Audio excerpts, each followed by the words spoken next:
भारत एक सभ्यता है, भारत की एक विचार है, जिस विचार के विश्वासी स्वयं प्रधानमंत्री नरेंद्र मोदी है, हम लोग भी हैं। हमारी विचारधारा सर्वोपरि है, आइडिया सर्वोपरि है, नीति सर्वोपरि है। निश्चित रूप में उसको इंटरप्रेट करना, नीतियां तो रहती है, विचारधारा तो रहती है। रेनेसांस किसको कहा जाता है? कभी कभी उस रेनेसांस को इंटरप्रेट करने के लिए एक नेतृत्व की आवश्यकता होती है, एक चेहरा की आवश्यकता होती है। आज उस नेतृत्व की स्पेस को प्रधानमंत्री नरेंद्र मोदी ना केवल इस देश के लिए, मैं तो भारत को सौभाग्यशाली मानता हूं, इसी क्षण में विश्व की गरीब देशों की पहचान भारत के प्रधानमंत्री नरेंद्र मोदी बन रहे हैं। उसके ऊपर निश्चित रूप में एक आइडिया, एक आइडियोलॉजी और एक लीडर की विजन को इंप्लीमेंट करने के लिए एक विचार स्पष्ट समर्पित कार्यकर्ताओं की झुंड चाहिए, जो भारतीय जनता पार्टी एक कंटिन्यूअस विशेष पद्धति से उसको निर्माण करती है।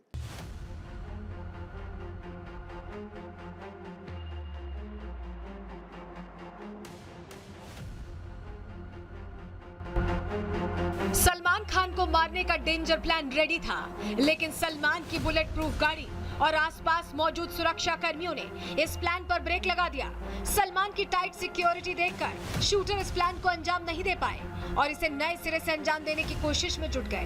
दरअसल हरियाणा के पानीपत से शूटर सुक्खा को गिरफ्तार करने के बाद पनवेल टाउन पुलिस सुक्खा को मुंबई लेकर पहुंची। ये वही सुक्खा है जिसने सलमान खान को मारने के लिए सुपारी ली थी और फिर इस काम पर 5 बदमाश लगा दिए। लेकिन जब वो बदमाश पुलिस के हत्थे चढ़े तो सुक्खा का नाम सामने आया। खुलासा हुआ कि सुक्खा ही लॉरेंस गैंग के संपर्क में था। उसके कहने पर ही सलमान खान के घर की रेकी की गई और फिर फायरिंग की वारदात को अंजाम दिया गया। ये भी सामने आया कि सुक्खा यूएस में छिपे गोल्डी बराड़ से भी डायरेक्शन ले रहा था। इसके अलावा सुक्खा मुकेश फौजी के संपर्क में था।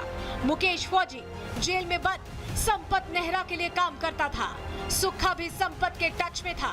इसी का सबूत है कि सुक्खा के फोन में संपत का जेल वाला नंबर मिला है। जांच में सामने आया कि अभिनेता सलमान खान को मारने के लिए लॉरेंस गैंग जिन हथियारों का इस्तेमाल करने वाला था वो सुक्खा की पसंद के होते।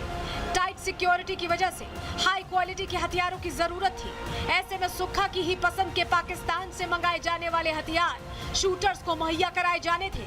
मुंबई पुलिस की जांच में सामने आया कि सुक्खा व्हाट्सएप से वीडियो कॉन्फ्रेंसिंग के जरिए हथियार तस्करों के संपर्क में था।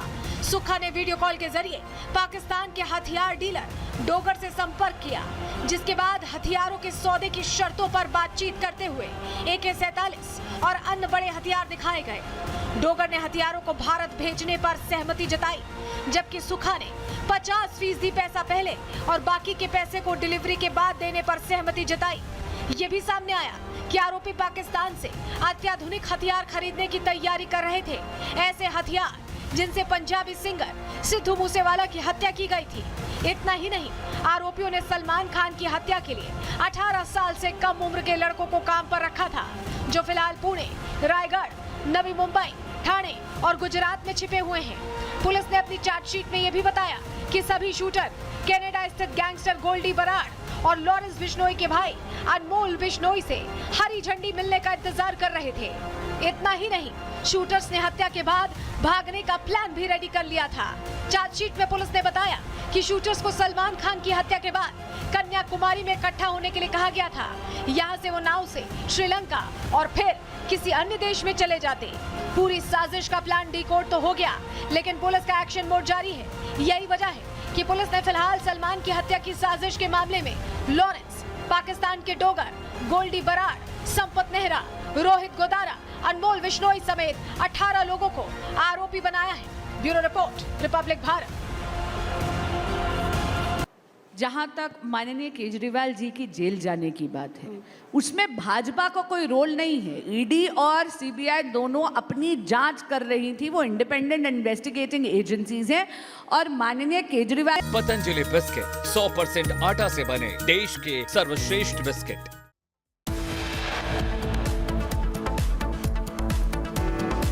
राजधानी दिल्ली के रोहिणी सेक्टर में सीआरपीएफ स्कूल के बाद धमाके की जांच जारी। एनएसजी कमांडो की एक टीम स्कूल में हुई दाखिल। शुरुआती जांच में बम धमाके की आशंका। कुछ ही देर में वाराणसी पहुंचेंगे पीएम मोदी। काशी वासियों को देंगे हजारों करोड़ की परियोजनाओं की सौगात। पीएम के स्वागत के लिए लोग तैयार, सुरक्षा के पुख्ता इंतजाम। जयपुर में आरएसएस के कार्यक्रम में चाकू से हमला करने वाले आरोपी पर एक्शन। बदमाश नसीब चौधरी के घर पर चला बुलडोजर, अवैध निर्माण को किया जमींदोज। बिहार के भागलपुर के सनहौला में सांप्रदायिक तनाव, राम मंदिर की मूर्तियों को क्षतिग्रस्त करने पर हंगामा, पुलिस ने हालात को संभाला।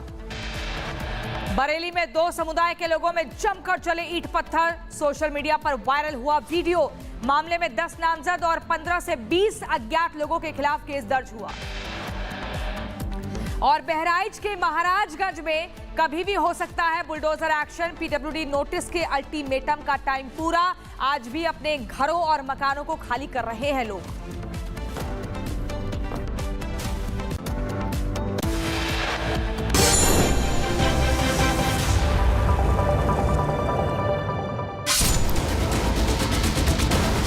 बॉलीवुड में आपको दलित, आदिवासी, ओबीसी नहीं दिखेगा। मैं हिंदुस्तान के एजुकेशन सिस्टम में पढ़ा हूँ। जिन लोगों ने इस देश को बनाया, जो किसान, पढ़ाई, नाई, मोची, इनकी हिस्ट्री कहाँ है? राहुल गांधी भारत में गृह युद्ध करवाना चाहते हैं।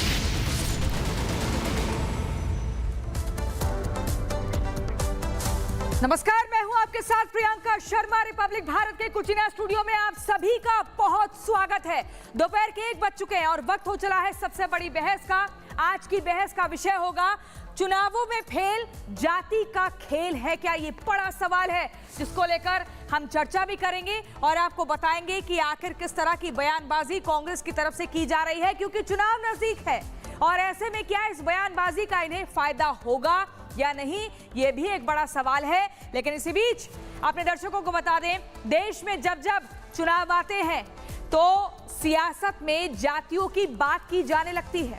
हर एक राजनेता अपने वोट बैंक को साधने के लिए जाति कार्ड खेलने लगता है और इस सियासी शोर में विकास, रोजगार जैसे तमाम मुद्दे दबकर रह जाते हैं। हरियाणा और जम्मू कश्मीर के बाद अब झारखंड और महाराष्ट्र में विधानसभा चुनाव होने हैं तो यही मुद्दे एक बार फिर से हावी हो गए हैं। राहुल गांधी ने झारखंड चुनाव के लिए जाति कार्ड खेल दिया है। राहुल गांधी अब बयान दे रहे हैं कि बॉलीवुड में आदिवासी नहीं है। राहुल गांधी कह रहे हैं कि किताब में आदिवासियों से जुड़ा कोई पाठ नहीं है। तो बड़ा सवाल यह है कि क्या चुनाव जीतने के लिए जाति कार्ड ही केवल एक हथियार रह गया है? आखिर क्यों बार बार चुनाव जीतने के लिए समाज को जातियों में बांटने की कोशिश की जाती है?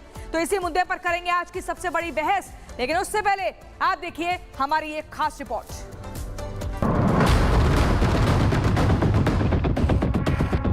बॉलीवुड की बात करिए।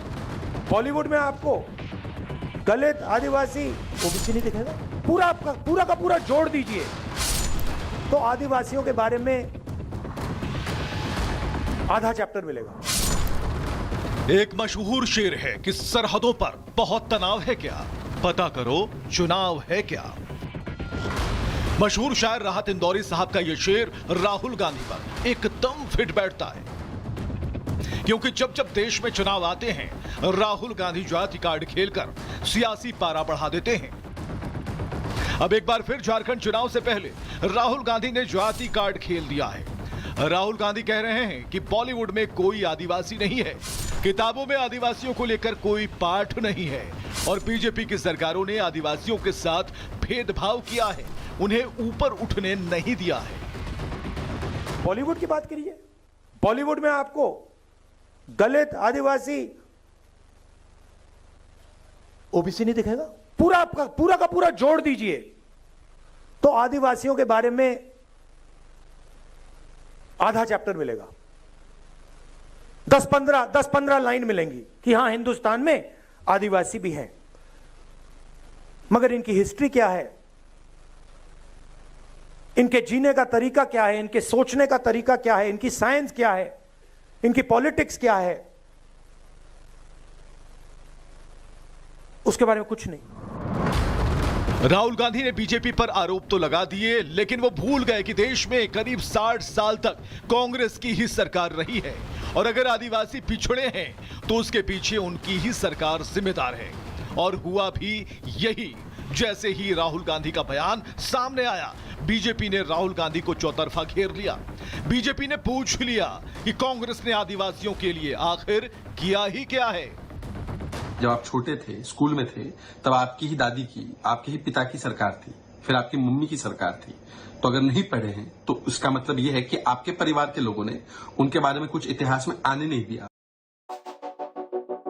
हम सब ने सुना है जो लोगों ने कहा है, इन्हें ज्यादा ढील मत दो। इनकी सुनोगे पूरी लाइफ उंगली पर नचाएंगे। जाति कार्ड ही मुद्दा बचा है। आखिर राजनेता विकास और रोजगार पर बात क्यों नहीं करते? जातियों के नाम पर वोट मांगकर आखिर समाज को क्यों बांटा जा रहा है? वहीं सवाल यह भी है कि आदिवासी कार्ड खेलकर बीजेपी को घेरने वाले राहुल गांधी क्या आप बताएंगे कि कांग्रेस सरकार ने आदिवासियों के लिए क्या किया है? वहीं सबसे आखिरी और बड़ा सवाल कि राहुल गांधी कह रहे हैं उन्होंने पूरी पढ़ाई हिंदुस्तान में की, लेकिन पूरी किताब में आदिवासियों के नाम पर कोई चैप्टर नहीं है। तो क्या इसके लिए कांग्रेस जिम्मेदार